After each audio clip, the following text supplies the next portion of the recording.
చేశారు. 9 వాటిలో ఒక 4 కంప్లీట్గా డిస్మాంటిల్ అయినాయి. అండ్ ఒకరిద్దరు కీలకమైన టెర్రరిస్టులు హఫీజ్ సయీద్ అండ్ మసూద్ అజహర్ వాళ్ళ ఇళ్లని కూడా నేలమట్టం చేశారు. But by the time they flied from that place అండి. ఈయనైతే పీఓకేలో ఉన్నాడు, పాక్ ఆక్యుపైడ్ కాశ్మీర్లో ఉన్నాడు. ఈ 78 ఏళ్ల ఆస్మా తోటి సఫర్ అవుతున్న ఉగ్రవాది హఫీజ్ సయీద్ అయితే పీఓకేలో ఉన్నాడు. బహుశా నెక్స్ట్ టార్గెట్ మరికొన్ని గంటల్లో అతనే కావచ్చు అనేది. ఎందుకంటే అజిత్ దోవల్ గారు అనే ఆయన తుఫాన్ ముందు ప్రశాంతత, ఆయన ఏమీ చేయనట్టు నిష్క్రియాప్రత్వంతో ఉన్నట్టు బయట సమాజానికి కనిపిస్తారు ఆయన. బట్ ఆయన సైలెంట్గా ఉన్నాడంటే ప్రపంచానికి చెమటలు పట్టాలి. అటువంటి ఆపరేషన్స్ చేసిన ఒక అద్భుతమైన ఆఫీసర్, అంటే బహుముఖ ప్రజ్ఞాశాలి, multi talented, multi disciplinary personality. National security అడ్వైజర్గా ఆయన 2 వారాలు కామ్గా ఉన్నాడంటే దాని అర్థం ఏంటంటే ఈరోజు ఉదయం తెల్లవారుజామున 1:44 నుంచి మనం చూస్తూ వస్తున్న సంఘటనలు. ఏమంటారు జూపిడి గారు? ముందుగా మీకు ప్యానెల్లో ఉన్నటువంటి పెద్దలు సాంబశివరావు గారికి, తిరుపతిరావు గారికి, మన మిత్రులు ఇంకో మిత్రుల పేరు తెలుగుదేశం నాయకులు అనుకుంటాను, వారికి, వెంకట గురుమూర్తి గారు, ప్రధానంగా 99 టీవీ ప్రేక్షకులు అందరూ కూడా,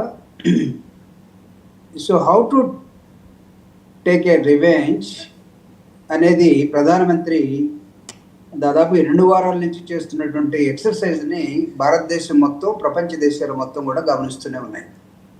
ఎందుకు డిలే అవుతుంది రివెంజ్ తీసుకోవడంలో అనే ఒక ప్రశ్న దేశంతా వ్యాపించి ఉన్నటువంటి సమయంలో జరిగినటువంటి ఆపరేషన్ సింధూర్, అది ఏకూజౌనా అని అనుకోవచ్చు, లేకపోతే మనం అర్ధరాత్రి అని అనుకోవచ్చు. ఈ పెహల్గాం దాడిని తీవ్రంగా ఖండిస్తూ మరణించినటువంటి అమాయక కుటుంబాలకి న్యాయం జరగకపోతే ఇంకా మన బార్డర్లో మన ఫోర్సెస్ ఎందుకు అనే ఒక క్వశ్చన్ కూడా మనలోనే మనకి ఏర్పడినటువంటి నేపథ్యం. ఇంటర్నేషనల్గా అనేక దేశాలతోటి సంబంధాలు పెంచుకున్నటువంటి నాకు తెలిసి ఫస్ట్ ప్రధానమంత్రిగా మన మోడీ గారిని చూస్తాం. ఈవెన్ నెహ్రూ ఉన్నప్పుడు కూడా ఇన్ని దేశాలు తిరిగి ఇన్ని దేశాల అధినేతలతోటి లేకపోతే ప్రజలతోటి సంబంధాలు, అంటే వీటన్నిటిని మనం బయలాటరల్లో వీళ్ళు చూడాల్సిన అవసరం ఉంది. డాక్టర్ బాబాసాహెబ్ అంబేద్కర్ చెప్తాడు, ధర్నా చేయలేని పని ఒక డైలాగ్ చేస్తుంది అంటాడు. మోడీ గారు డైలాగ్ని ఏ విధంగా వాడుకుంటూ వచ్చాడో ఈ యుద్ధ నేపథ్యాన్ని కూడా బ్లేమ్స్ వచ్చినప్పటికీ చాలా క్లియర్గా త్రివిధ దళాలతో కూర్చొని రిపీటెడ్గా మాట్లాడుకోవటం, వాళ్ళకి పూర్తి స్వేచ్ఛనివ్వటం, ఇది మనం టీవీల ద్వారా, పేపర్ల ద్వారా, మనకున్నటువంటి మీడియా సమాచారాల ద్వారా, మిగతా వాటి ద్వారా మనం చూసినటువంటి నేపథ్యం కనబడుతూ ఉంది. మిడ్ నైట్ జరిగినటువంటి ఈ స్ట్రైకింగ్స్ ఏవైతే ఉన్నాయో నాకు తెలిసి పాకిస్తాన్ సివిలియన్స్ మీద జరిగినటువంటి స్ట్రైకింగ్స్ కావు. Being a mechanical engineer who work for the ministry of defence, ఒక 18 years మినిస్ట్రీ ఆఫ్ డిఫెన్స్లో వీటిలో పనిచేసినటువంటి ఆయుధాలు తయారు చేసే ఒక కర్మాగారంలో పనిచేసినటువంటి సెంట్రల్ గవర్నమెంట్లో మనం వాడినటువంటి క్రూయిజులు కానీ ఇవన్నీ కూడా ఇవి టార్గెటెడ్ ఫర్ ది వాళ్ళకున్నటువంటి ఉగ్రవాద క్యాంపులకి టార్గెట్ చేశారు. ఉగ్రవాద క్యాంపుల్ని జనరల్గా బాటిల్లో రోజు జరిగే ప్రక్రియ ఇది ప్రత్యేకంగా ఈరోజు మనం చేసాము, ఏదో ఎక్కడో సివిలియన్స్ పాకిస్తాన్ పీపుల్ ఏమైనా ఇబ్బంది పడ్డారు అనుకుంటే కాదు. ఇది ఆ బార్డర్లో అప్పుడప్పుడు వాళ్ళు మన మీద జమ్మూ కాశ్మీర్ మీద లేకపోతే కొన్ని పాయింటెడ్ పాయింట్స్ మీద బాంబేలో జరిగిన అటాక్ కానీ ఇలాంటివి చేసినప్పుడు ఇమ్మీడియట్గా రియాక్షన్ కోసం ఓడ్చుకునేటువంటి కొన్ని క్యాంపులు మన దగ్గర నోటెడ్ అయి ఉన్నాయి. వాళ్ళు ఎక్కడెక్కడ ఉంటారు, ఎవరి దగ్గరికి వచ్చిపోతుంటారు, ఇవన్నీ కూడా it is well known. So రాత్రి జరిగినటువంటి ఈ స్ట్రైకింగ్స్ ఏవైతే ఉన్నాయో దీన్ని భారత ప్రజలందరూ కూడా ఆహ్వానిస్తూనే ఉన్నారు. ఎందుకు ఆహ్వానిస్తున్నారంటే యుద్ధాన్ని కోరుకున్నట్టు కాదు. అసలు ప్రతీకారం అనేది లేకపోతే, మనం కౌంటర్గా చేయకపోతే, అంటే మనము ఎంత సహనంగా ఉన్నా శత్రువు మన మీద చేస్తున్నటువంటి దాడుల్ని మనం తిప్పికొట్టలేకపోతే మనం ఇంకా ఎంతకాలం వెయిట్ చేయాలి అన్న ధోరణిలోకి ప్రజలు వెళ్ళిపోయినటువంటి దేశంగా ఈ 2 వారాల్లో మనం 24 తర్వాత ఈరోజు 7 దాకా చూస్తూ ఉన్నాం. దాదాపు నియర్ అబౌట్ 2 weeks. సరే, ఇక్కడ ప్రధానమైనటువంటి పాయింట్ ఏంటంటే నాకు తెలిసి భారత్ తనంతట తాను యుద్ధాన్ని కోరుకోవట్లేదు. అసలు ఇది యుద్ధం చేసే సమయం కూడా కాదు ఇది. ఎందుకంటే మనం ఒక 3 yearsగా మనం చూస్తూ ఉన్నాం రష్యాని కానీ ఉక్రెయిన్ కానీ అసలు ఒక రెండు దేశాలు యుద్ధాలు చేసుకుంటున్నాయనే సంగతి కూడా ప్రపంచం మర్చిపోయి వాళ్ళ చేతుల్లో ఉన్నటువంటి ఫోన్లోకి దాని రీల్స్లోకో లేకపోతే ఇంకో దానిలోకి వెళ్ళిపోయి ఎంజాయ్ చేస్తూ ఉన్నారంటే అసలు యుద్ధం అనేది పక్కన జరుగుతున్నా పక్కింట్లో జరుగుతున్నదని మనం మర్చిపోతున్నటువంటి నేపథ్యంలోకి సమాజం ఎందుకో నెట్టబడింది. ఇది మనకి ఆహ్వానించదగినటువంటి అంశం కాదు. అట్లానే మనం చూసినట్లయితే ఇక్కడ మన పక్కనే ఉన్నటువంటి ఇజ్రాయెల్ కానీ లేదా అక్కడ ఉన్నటువంటి అవి కూడా నాకు తెలిసి ఉగ్రవాద క్యాంపులే. వాళ్ళకి ఉన్నటువంటి దానిలో అక్కడ ఒక 1 year నుంచి యుద్ధం జరుగుతూనే ఉంది. ఇప్పుడు భారతదేశం పాకిస్తాన్ కూడా యుద్ధంలోకి వస్తే రెండు పూర్ కంట్రీస్ వాళ్ళు మనం దిస్ ఇస్ ఓన్లీ అప్కమింగ్ ఒక 75 సంవత్సరాలు అయిపోయినప్పుడు కూడా లేదా యుద్ధంలో వేరే చేసుకుంటే మా దగ్గర ఇన్ని హెలికాప్టర్లు ఉన్నాయి, మా దగ్గర ఇన్ని విమానాలు ఉన్నాయి, మా దగ్గర ఇన్ని వాళ్ళకున్న ఒకే ఒక శక్తి ఏంటంటే వాళ్ళు న్యూక్లియర్ బాంబ్స్ని తయారు చేసి పెట్టుకున్నారు. మిగతా వాటిలో కంపేర్ విత్ మిగతా ఆర్మ్డ్ ఫోర్సెస్లో దేంతో కూడా మనకు భారతదేశానికి వాళ్ళు ఈక్వల్గా రాలేరు. బట్ వాళ్ళు అన్ఫార్చునేట్లీ ఉత్తరప్రదేశ్లో కిమ్ కానీ నా దగ్గర అనుభవాలు ఉన్నాయి అన్నట్టుగానే పాకిస్తాన్ కూడా ఇది ఒకటి నేర్చుకుంది.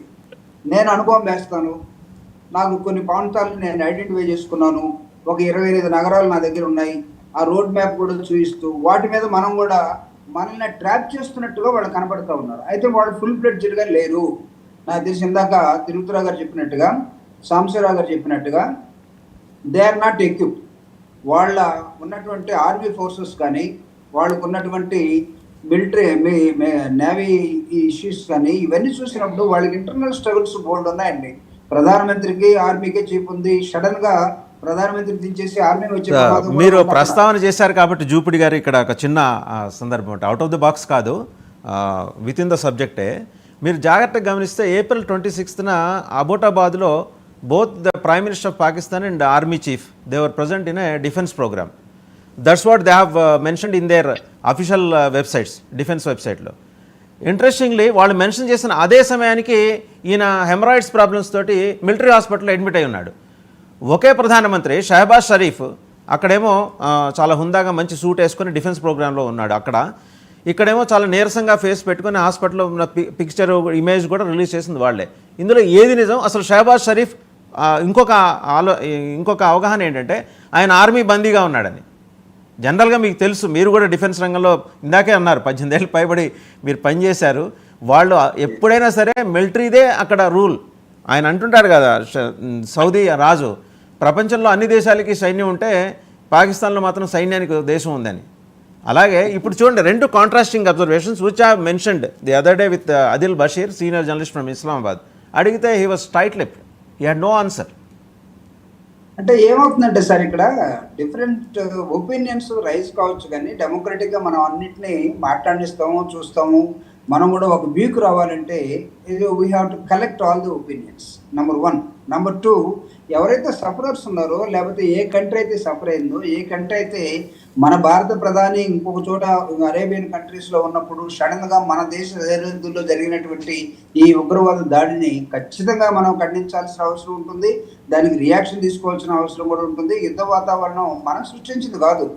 మనం ఎప్పుడు కూడా భారతదేశం తనంతట తాను, మీరు వెళ్ళండి 1947 నుంచి ఈ రోజు వరకు పాకిస్తాన్కి మనకి దాదాపు 4 యుద్ధాలు జరిగాయి. ఏ యుద్ధంలో కూడా వాళ్ళు ఎక్కడ వాళ్ళు పైకి వచ్చింది కూడా లేదు. బట్ వాళ్ళకి ఏంటంటే డిస్టర్బెన్స్ చేయటం అనేది వాళ్ళకి స్ట్రాటజిక్గా వాళ్ళు ఎంచుకున్నారు. ఆ డిస్టర్బెన్స్ ట్రాప్లో మనం అప్పుడప్పుడు పడిపోయినటువంటి నేపథ్యాలు ఉన్నప్పుడు కూడా మనం దాని మీద పై చేయి సాధిస్తూ వస్తూ ఉన్నాం. వాళ్ళకి ఫోర్సెస్ పాకిస్తాన్లో ఎక్సెప్ట్ టెర్రరిస్ట్ ఫోర్సెస్ తప్ప వాళ్ళకు ఉన్నటువంటి మిలిటరీ ఆపరేటెడ్ ఫోర్సెస్ పెద్దగా మనతోటి ఈక్వల్గా వచ్చే అంశం లేనే లేదు. ఎక్కడ మీరు చూసినట్లయితే మన వాళ్ళు కొంతమంది ప్రెస్ మిత్రులు కూడా, కొంతమంది అనలిస్టులు కూడా చూపిస్తూ ఉన్నారు, మనకి ఇన్ని యుద్ధ ట్యాంకులు ఉన్నాయి, మనకి ఇన్ని హెలికాప్టర్లు ఉన్నాయి, లేకపోతే వాళ్ళకి ఇన్ని క్రూయిజ్లు ఉన్నాయి. తర్వాత చూపిస్తే వాళ్ళు దేనిలో ఈక్వల్గా ఉన్నారంటే ఓన్లీ మన దగ్గర అణుబాంబుల్లో ఉన్నారు. అది పెద్ద ఇష్యూ కాదు. దాన్ని తయారు చేసి పెట్టుకొని కుంటోడు కానీ క్రాస్ రోడ్లో కూర్చొని నేను లేస్తే మనుషులు కాదు, నా దగ్గర ఒకటి ఉంది అని చెప్తే దాన్ని మనం భయపడిపోయి చేసేది కాదు. బట్ భారతదేశం నాకు తెలిసి తనంతట తానుగా యుద్ధాన్ని కోరుకోవట్లేదు, కానీ జరిగినటువంటి దానికి ఖచ్చితంగా ప్రాయశ్చిత్తం వాళ్ళు అనుభవించాల్సిన అవసరం ఉంటుంది. దీని మీద పాకిస్తాన్కి సంబంధించినటువంటి నాయకులు కానీ అభిమానులు కానీ లేకపోతే బోల్డ్ మంది మాట్లాడచ్చండి. బట్ వూండెడ్ కంట్రీ ఏదైతే ఉందో, వూండెడ్ కంట్రీకి అసలు ఏమీ చేయకుండా ఉన్నటువంటి చూడటానికి వెళ్ళినటువంటి ఐ మీన్ టూరిస్టులు కానీ లేకపోతే బిలితునిస్టులు కానీ మీ ఇష్టం వచ్చినట్టు చంపేస్తే ఈ భారతదేశం బాటలు కానీ ఇంకొక దేశంలో కానీ జరిగిన ఊరికే మనం అనుకుంటా ఉంటాం. మీరు ఇంకో కంట్రీ వెళ్ళారు అనుకోండి, ఇంకో కంట్రీ వెళ్ళినప్పుడు అక్కడ అందమైనటువంటి సుందర నగరాలని ప్రాంతాలని